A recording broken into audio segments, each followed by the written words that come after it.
Books can store information better than we can. What we can do that books cannot is interpret. So if one is not going to draw conclusions, then one might as well just leave the information in the texts. Welcome to The Storming Journey, a sacred text reading of The Stormlight Archive by Brandon Sanderson. This podcast may contain spoilers for the Stormlight Archive through Wind and Truth. Welcome to The Storming Journey. I am Liz, and I'll be our Ardent for this episode as we cover Chapter 29 of The Way of Kings, which is titled Arrogance. I'm Adam, and I'm today's Worldsinger. I'm Elle, and I'm today's Veristitalian. So I have to say, I love this cold open quote. It's probably one of my favorite quotes across Way of Kings, because it's just like, it's the one thing I want to always tell my students. It's like, you can read it, but you have to actually do something with what you read in order to actually engage in like what the project of a book is, right? And for the world scene today, I am going to pull in what I'm right now hot in the middle of. It's my hot girl summer, where I get to dissertate every single day for the next 90 days, which is beautiful, or however long summer is. I don't remember how many days summer is. But every day I get to work a little bit more on my dissertation, which is the part of the PhD that I'm in now. And the process that Jasna talks about in this chapter is kind of exactly what dissertating is. It's about reading the multiple views, and it's about producing things based on those. And there's this thing that you have to become used to when you're in this process of developing yourself as a scholar, which is you have to get used to reading things and then writing about them, and being a little bit in the assuredness movement when you're writing about them. My committee members always ask me, they're like, well, what's your conclusion there? And I'm like, I haven't come to a conclusion yet. I'm just a little baby. I don't want to come to conclusions. And they're always like, get your conclusion out, get your conclusion out. I'm like, I haven't read enough. And they're like, no, you just have to put it out there. And then it changes and it morphs as it goes. And for my Worldsinger today, I want to really highlight that, like, that process of reading, of thinking through things, of then writing things, and then doing it all over again. What Shallan's learning from Jasna to do in this chapter is like the process that we have declared to be the process of creating scholarship after so many thousands of years of, Oxford being around and universities being around and of knowledge creation being around. And it maps so well on what I'm having to go through and having to learn, of where I have to, read a lot of things and then write something and then have the questions asked of it, how Jasna's asking questions of Shallan, and then go back and read more and rewrite things more and come to conclusions, and then have those conclusions thrown out and then come to different conclusions. And it's well depicted in this chapter, but it's also this thing that you have to come to learn, where you're not just reading for reading's sake when you're dissertating, you're reading to actually write something, to say something. And I think that approach is something that creates good scholarship, because you're actually being able to say something and converse, which is scholarship at the end of the day. So my Worldsinger today is about scholarship in that dissertating process, which, again, is so well mapped out in this chapter.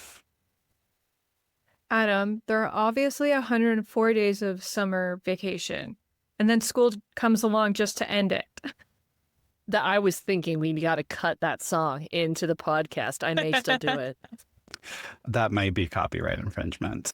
Is it less than 30 seconds? Yeah, as long as you have less than 10 seconds, YouTube doesn't flag it. You're not a lawyer yet. Yeah. So today I have our Storm's Eye view with another heraldic. That's what I called it, which is a ketic, but different because it has nothing to do with a ketic. It's just 10 words, or 10 sentences of 10 words each. Shallan corresponds with her brothers, realizing that time is dwindling. The steward Luesh has died, along with his soul-casting expertise. An unusual diamond pattern marked Luesh and friends of Lynn. These friends of their father are demanding the soulcaster's return. While studying later, Shallan chats with Jasna about scholarly approaches. Shallan's topic is Gavilar's murder, but more broadly about scholarship. Taravangian arrives with lunch, turning the conversation to Jasna's beliefs. As Shallan sketches the king, the other two debate religion. Upon finishing, Shallan finds strange figures drawn in the background. Promising the king a new sketch, she crumples the paper. Fantastic. This was my first time returning to this chapter since reading Wind and Truth. And I don't know if this debate felt really different to you after reading that, but it sure did to me. I was like, is this foreshadowing? Yes, this is foreshadowing. Good job, Brendan. Just really interesting to see how much Yasna steamrollers Taravangian in this debate, and Shallan commenting about how they're unequal debating partners, and then that kind of being flipped in book 5, which is interesting. I mean, also the fact that Taravangian, spoiler warning, becomes a god, basically, or a shard of a god at least, right? in a sense. They don't bring this up in like any of the conversation or the aftermath of the conversation, but like Taravangian's like, well, you've removed the entire reason for the Almighty's existence if like the Almighty doesn't declare morality. And it's like, okay, but like there are other reasons for like the god existing than like to establish morality. And he ends up being like a case in point of that with like him taking up the shard. Like the reason to do that wasn't so he could establish morality. Like that didn't have anything to do with it. And it's just like, there's so many different threads they could have followed in this conversation. And they like, that one was one that I think is fascinating to me. And like, nobody touches on it. It's just like hanging there for someone else to pick up, I guess. And Yasna comparing Taravangian to Dalinar and feeling like they're similar. And then, and the moment where Taravangian's like, forgiven me? No, I probably can't be forgiven. Interesting. And then this one just like, I was like, okay, this is on purpose. When Yasna says that you don't have to have, your own morality can come from inside your own heart, more than those who do right only because they fear retribution. And I was like, oh, okay. We'll just use that word right here. It's fine. Wow, Brandon, it's like you have a spreadsheet and a plan. Well, yeah. I'm on Rhythm of War now, which is really hard for me to get through. So I've been skipping all of the scenes in the tower. Just like personally, I'm like, I just can't do this right now. We're just gonna skip these. But like one of Taravangian's interludes is he's talking very specifically like, I hope that there is nothing after death because I don't think I'm going to be forgiven for this. Like, so like reading, having just listened to that interlude and then like his idea of like, I don't think I'm ever going to be forgiven. Like he hadn't even done most of the things that we know about him doing. Like Zeth has not started going on his murder spree yet. And already Taravangian's like, I don't think I'm going to be forgiven. And that like, how much do we not know about what Taravangian has done in getting to his position or in being in his position beyond what we find out at the end of the book of basically bleeding people dry to try to get Moloch prophecies out of them? It's a lot. Like Taravangian's a really hard character to process. Are you saying though that then the way to get forgiveness is that we just have to kill God and become God in order to never die? Is that the process? Is this, are we Amber Spyglassing this? Are we Philip Pullmaning Sanderson's work? Oh man. Another great conversation for another time. But I do think there are definite implications in there. But the thing that I think is really interesting about Taravangian is that he comes to his conclusions about what he needs to do by this supernatural ability to reason, which is the theme that we chose for this chapter. And just how his reasoning leads him down certain paths that other people are like, no, I would never go down that path. I would not reason the same way that you do. And I think in this chapter, we see several groups of people who have some of the information and then come to either wrong conclusions or just different conclusions from the same information. So I wanted to look at this chapter and examine like what factors affect our reasoning and lead us to incorrect or different conclusions from other people with the same information. Where do we see that in the chapter? And what factors are going on here? I think with Shalon, one of her biggest factors in general with her conclusions is her stress and trauma is making her respond differently. Like everything feels way more high stakes for her. And she even mentions, she's like, I'm not trying to save the world, I'm just trying to save my family. But like that feels as significant to her right now as the idea of Yasna trying to save the world with her scholarship. And it makes it difficult for her to see other possibilities because the risk is so high, or like to even reason through other possibilities. Like she doesn't go to Yasna and say, hey, can you help me figure out how to fix this broken soulcaster? She doesn't go to Yasna and say, hey, is there a way that we can save my family? Like the idea of talking to somebody else and letting somebody else in is so scary to her because she's never had someone from outside the family actually be able to help her. Like, and they've always been at risk of either causing more damage with like her father causing more damage or something else causing more damage. And so like she limits her scope of what's possible because of what's happened in the past. I think that kind of highlights something really interesting in this chapter, how it's for plot reasons, and we can like throw all those literary things for the moment, but like it's how people reason themselves into being the central protagonist of their story, right? Shalon's reasoned herself into this struggle where she has to steal the soulcaster. Yasna has reasoned herself into being the only one who can research the Voidbringers because she thinks she's the only knight at that moment, right? She doesn't think there's anyone else who exists. And so she's reasoned herself to be that central figure. Taravangian has reasoned himself to be the central figure because of the diagram. Is that correct? Diagram?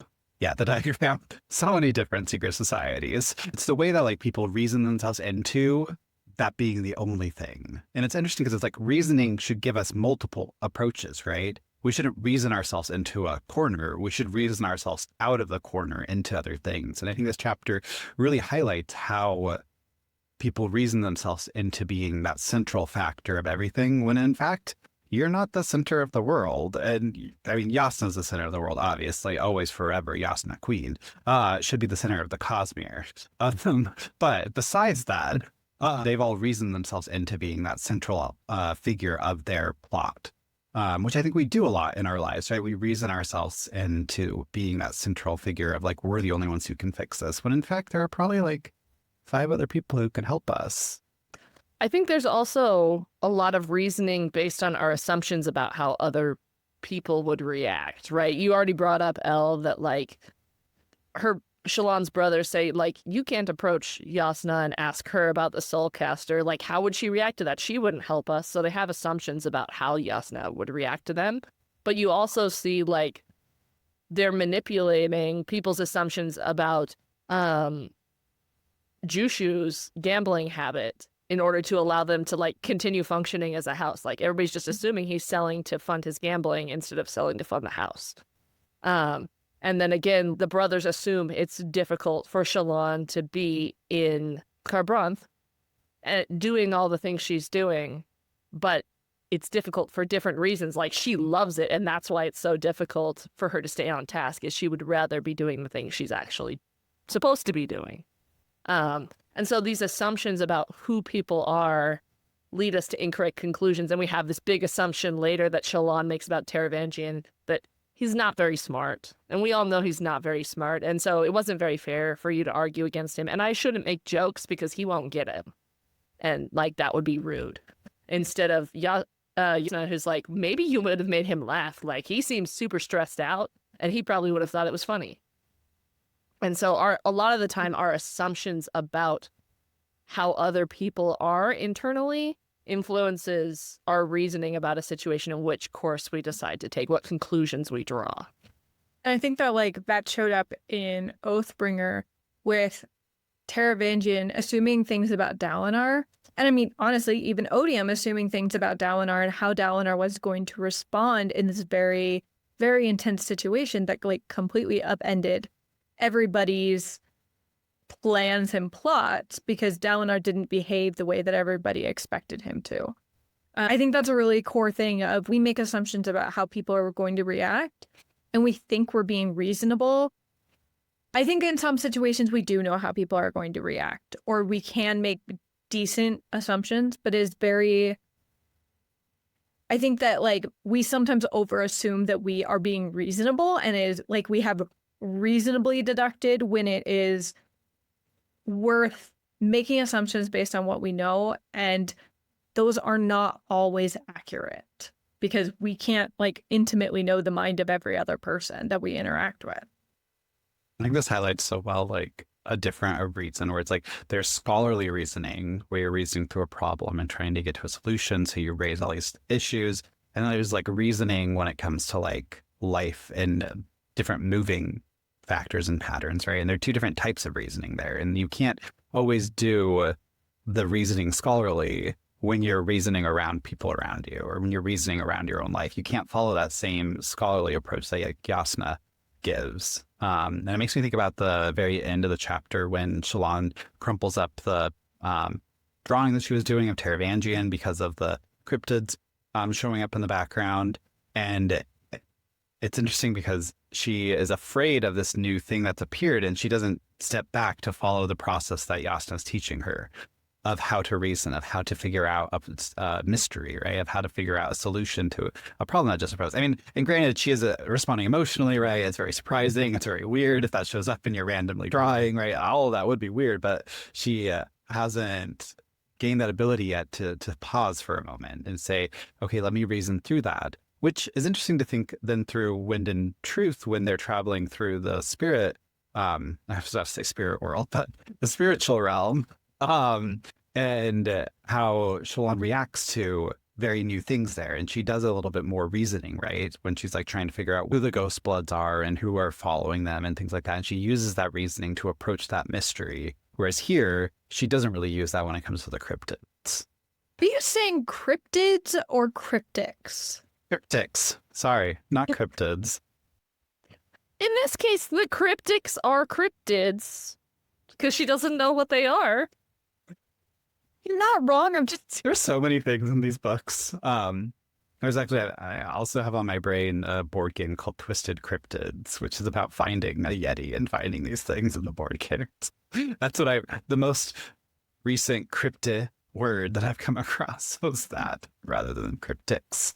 Excuse me. You're fine. I just edit the transcripts and had to be clear about. No, but I think it's a good point you're making about like the difference between academic reasoning and everyday reasoning. And that's like what is making Shallan kind of allergic to the books that she's reading. She's like, these people are talking weirdly. And they're so sure of themselves. And like, she has this like, I don't like these people. And like, are they stupid? Why are they talking like this? But it's a particular method of reasoning and of persuasion and argument that's going on there that's different than what you would encounter in normal life. And I think that's definitely an issue that academia has to deal with, especially in the humanities, is how distant it is from the way that normal people, not academic people, talk and think, right, about things. I think one of the things that I kept thinking about in this section on arrogance was like chatbots and generative AI stuff, and how I think we've talked about this a little bit before, but like I come from a linguistics background, and a different version of me like went into NLP stuff and large language models and all that kind of thing. And most of these chatbots are relying on generating text based on what other text has been in the past. And like I remember it being memes for like once a month for like years. It was like use your autocorrect to like type out the next sentence. And some people would be like, oh, it's scary accurate. And some people would be like, oh, that makes absolutely no sense. This is a very silly phrase. But like chatbots are still kind of mostly just like that, but on a larger scale. But it's being done with a level of confidence that makes people feel like it's more accurate than it really is. And the companies selected for the confidence over selecting for the accuracy. And there was I don't remember the paper, but they were talking about how it was better for the AI to say, a wrong answer, like for the customer experience, than it was for an AI to say, I don't know. And then that turned into, well, it's better to give a wrong answer than an I don't know. So we're going to start giving more wrong answers than we will I don't know answers. And I think that's really important to keep in mind as we're like thinking about this idea of like the books can't interpret. We need to, like, us humans need to be doing the interpreting. Like, we can't give ChatGPT 2 books and tell us to like reason out the comparisons between these things and draw the connections, because it's not actually like doing the reasoning about this. Like, we have a really like important skill of like making these connections, and I think it's like, I think it's fun. I think it's a good thing to and healthy thing to do for your brain. But like, the arrogance is not in the drawing conclusions and the reasoning. The arrogance is in presenting those findings and the way that you do that.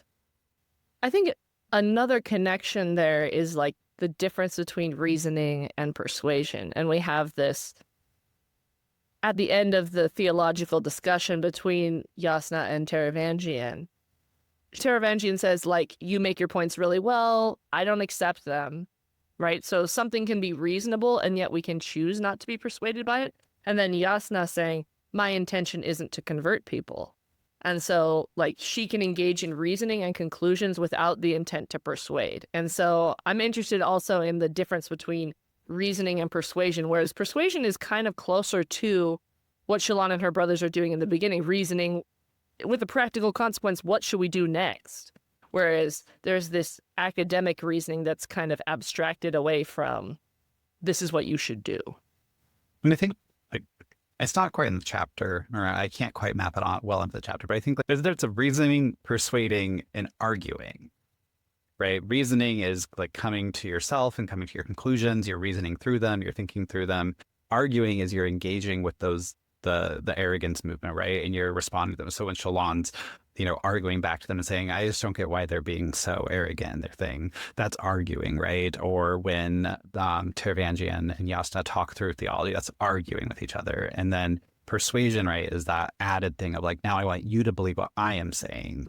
I want you to come to my conclusion where I'm standing, and I need to pull you over here. And all of those have like different functions and different forms and different rhetorics to them, right, and different languages to them, which I think are kind of beautifully put out in this chapter in different ways. And they're all like, when you go into scholarship and when you enter into scholarship, into a scholarly conversation, you have to start picking that apart and learning that. And it's really learning a new language and learning a new community and learning a new culture in many ways, to refer back to our previous episode. But it's really coming to this new space, right? I always think of the Kenneth Burke quote where it's like you enter a room and a conversation's already happening and you have to jump into the conversation. And you can only do that after listening to a few other conversations, and you are required to talk in many ways. And then eventually you're going to leave the room and the conversation is going to continue. And I think that's not always how academia works or how scholarship works, but that's how it works in the ideal form, right? That's how it works in perhaps Shadesmar rather than Roshar. I think another difference, I like this 3 levels you've brought up of reasoning, arguing, and persuading. Another difference here is with the particular academic form of argument, we're relying as much as possible on like reason and evidence. But Shallan is bringing up at the end some things that have more to deal with like internal reasoning and with persuasion, where she brings up like, oh, I don't believe in God because I've like come to some like logical train of thought. I believe in God because, or the Almighty, because of emotion or because of her past experience. And those things have an interesting crosswise relationship to like reason and argument, whereas like they're kind of like parallel to them, but they also very much inform what things we decide to reason about and what tracks we decide to reason along.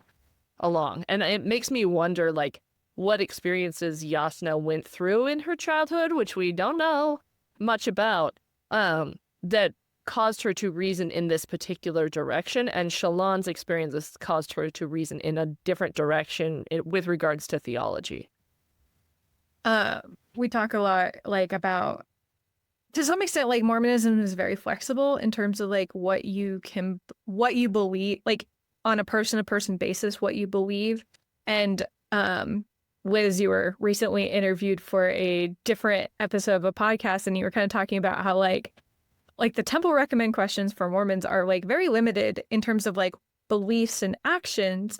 And there's a whole spectrum of other things you can believe and do that are outside of that still make you, you know, a worthy temple going Mormon kind of thing. And I think with the feelings idea, like the way you feel about certain things makes you feel like a different line of reasoning is more or less reasonable. Like your feelings will actually dictate whether or not you feel like that is an appropriate thing to do or to consider as a possibility in how you're thinking about God. And I think that's like with Yasna versus Shalon, their life experiences changed what they were willing to consider as a possibility. Like it's very possible Yasna didn't have a childhood or did have a childhood where she thought a personal approach to God was possible, but then she went through something where it didn't feel like that God was there. And so to her, it's no longer reasonable to feel like there is a God directing her morality. Whereas Shalon uses her feelings to like reason something different. Like we like to think of like emotions and reasoning as like completely separate, but like they're really not. They're very intertwined. Like your feelings will tell you like whether or not you feel like something is a logical and reasonable conclusion. Yeah, I talk about this all the time with my persuasive writing students. Jonathan Haidt's model of the elephant and the rider, right? Where like the rider of the elephant is our reasoning for things, but the vast majority of the momentum of what we reason is determined by the elephant, which is our feelings and our experiences and that unconscious element of ourselves. So I think that's kind of brought out in this fact that Teravangian can acknowledge, like, your arguments make a lot of sense. I still don't buy it, and I can't articulate why. It's that elephant under the surface, that same thing that Shalon brings up at the end of the chapter, that, like, this can make sense, and yet I'm not persuaded by it. And it has to do with your feelings. Okay, we're going to move on to our sacred reading method, which for this episode is our first oath sacred reading method. That's where we take the chapter and we try to read it through the first oath of the Knights Radiant, which is life before death, strength before weakness, journey before destination. So each one of us is going to take one of those three parts of the oath and find something in the chapter that exemplifies that and discuss the chapter through that. Do you guys have preferences on which ones you want? I think I found a life before death thing. I just can't remember where. Okay, we'll give Adam life before death. Elle, will you take strength before weakness, and I'll take journey before destination. Okay, I've got mine. Same. Okay, Adam, give us your moment from the chapter that reminds you of life before death. Yeah, so I'm going to take us to the beginning of the chapter to two different lines. It's when Shalon's talking to her family at home, and they thank her for doing such a difficult thing. And then she says, difficult not to fall in love with the freedom, difficult not to get too absorbed in her studies. And for this, I'm reading it as like Shalon has this potential of death before here, but she's kind of choosing life and living the life of a ward in many ways. Like it's not always a stressful, let's steal the soulcaster at 24/7. That's still there, right? But she's choosing life in some ways. But she's also rejecting it in some ways, because in choosing the soulcaster later on in that section, right, Balat writes and says, no, there wouldn't be a war. King Anavanar would just turn us over to the Alethi. They'd execute us for theft. So there is this negative aspect of it where her life right now is being guided by death, which is, I think, what makes such a tension for Shalon throughout the book itself, and also a tension throughout a lot of her decisions, right, is choosing to live this life because of death is not always a great thing. And that's what is creating a lot of darkness around her and a lot of not great things. So in some ways, I think my reading's about like the opposite part of life before death. But at the same time, like I think in some ways you can read Shalon as picking life in some ways, but then you think through it and it's her actually picking that life because of the threat of death in front of her. So she's not really picking it before she's doing it because of instead. So for me, I think that elucidates the idea of life before death, because if you're choosing life before death, you're choosing life not because of death, but in spite of it and around it. Okay, Elle, talk to us about strength before weakness. So the part that I was thinking about for strength before weakness was Shallan at the very end of the chapter deciding to inform Yasna that there's another part of your argument that you missed, and it was that there's a feeling that I have. And I think in conversations around religion and religious studies, the academic conversation does tend to overlook personal feeling and personal understanding and personal connection. To put reason as a higher status than that emotional connection that people have with God. And it's not just like scholarly things with religion, but it's also like in the way that people assume like members of the LDS church like approach the church. Well, I don't connect with everything that the church states about every single thing, so therefore I should leave the church is not how most people approach being a Mormon. A lot of people have like feelings that lead them to stay in the church, even when it might make more sense from the outside for them to leave the church. And Shallan, I think, is being strong here, where this woman she doesn't know Yasna very well, but Yasna is not shy in her idea of reasoning and being a heretic and being an atheist. And Shallan says, yeah, but my feelings are important and my feelings are different than what you're saying. And I think that's really brave of her, especially as a young teenager, to be confident in her own religious feelings and her own feelings and beliefs about God. And I really like that. I think that's a cool moment of strength before weakness here. Okay, and I have journey before destination. And I'm going to take us back into the conversation that Shallan and Yasna have about the arrogant texts that she is reading in the assuredness movement. And Shallan starts out super bored. She's like, what's the point? What's the destination of reading all of these dumb books? Why am I doing it? I don't like any of them.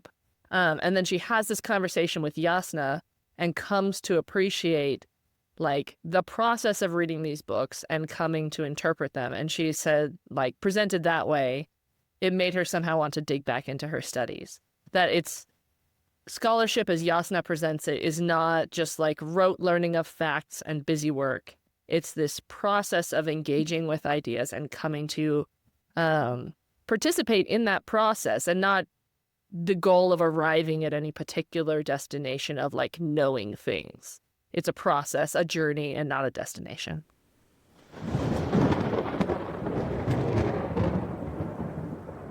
Okay, and our final segment is the wisdom of the heralds. So we're going to talk about what we want to bring back into our lives after having this discussion about the chapter. I'll just do a real quick one. So I think that the thing that I came in this episode to is that separation of reasoning, arguing, and persuading. And I think that's like such an important thing to teach and inform people about. And I teach writing every semester. I teach I teach classes that look at text. And so I think pulling that hermeneutic of, are you reasoning to your own conclusion? Are you arguing with someone else? Or are you trying to persuade them is something that I really want to bring to my students and bring into the lives of those that I have authority over, or I have some teaching responsibility over. I think I want to try to be more cognizant of when I'm bringing emotion into my reasoning. Not that it's bad to keep the emotion out of my reasoning, but just be aware of is my emotions about things limiting what I am open to considering, or is it basically, do I trust my feelings right now, or do I re-examine what I'm feeling so that I can have a more informed reasoning process? And this discussion that I brought up in our sacred reading is kind of resonant with something I'm trying to do in my life right now, which is read more scholarly books that are not required for a current project. It's difficult to make time for that when there's so many things to do. So one of my goals I've set this summer is to set aside an hour every day and just be constantly reading something that's not just like the newest fantasy book or like something to get through whatever chores or exercise I need to do, but something that's like really engaging with that journey that might lead me somewhere that I do not anticipate, rather than being very destination oriented. Thank you for joining us today on the Storming Journey. You can support our work on this podcast by subscribing to our Patreon, leaving a review, or sharing the podcast with a friend. We hope you'll join us next week, and in the meantime, remember, journey before destination.